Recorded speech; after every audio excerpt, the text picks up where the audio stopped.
guys, welcome back to another What the Tech tutorial. Today I'll be showing you how to set up a virtual background. Since Zoom is becoming an ever increasingly popular app to use to connect people, I thought it might be nice to show you guys how to make a more professional environment. So today I'll be showing you how to set up a virtual background. But first, we need to make sure that you have a good enough computer to run it. If you don't have a good enough computer, consider maybe buying a green screen. To make sure you have a decent computer, you'll want to open up Device Manager. You'll see something like this. What you want to check is you want to check display adapters. Under display adapters, you'll see your graphics card, so you can find out if it's integrated or dedicated. Now, you also want to make sure that you have a good enough computer processing unit or CPU, and you can check that out under the processors tab. You also want to check your CPU, see what generation it is. Easy way to check is if you the first number back here, that will typically represent your generation number.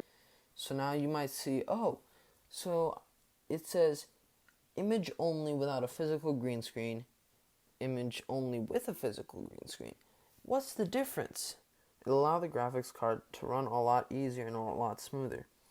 Now, if you are going to not use a green screen, you're going to need a better computer, and you're going to also want to make sure you're using a desktop, because I have tried virtual backgrounds on laptops, and depending on what computer you have, if you have a computer designed for maximum airflow, you might have a quieter computer, but generally it's a lot easier just to use a desktop, so people won't hear the constant droning in the background, which can get annoying.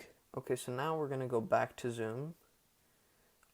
If you don't have Zoom open, go ahead and open it, but if you do, you just have to go to the Settings tab and go to Virtual Background. I've already explained what a green screen is. If you have this, click this. It'll make your computer run a lot quieter. If you want to download the Smart Virtual Background, this is what Zoom will ask if you haven't downloaded it already. So I'm just going to hit download, and I'll be back with you guys once this downloads. So the virtual background package downloaded, and so now if you want, you can choose a virtual background. You can add an image or a video.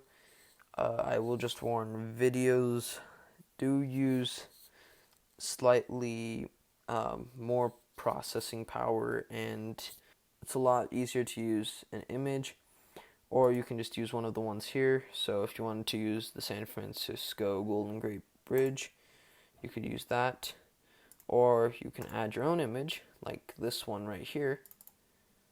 I added that, and now I can use this image right here as my background. If you like this tutorial, don't forget to subscribe and click that notification bell, and leave a like down below if you liked it, and comment if you would like to see another tutorial, and if so, what tutorial would it be?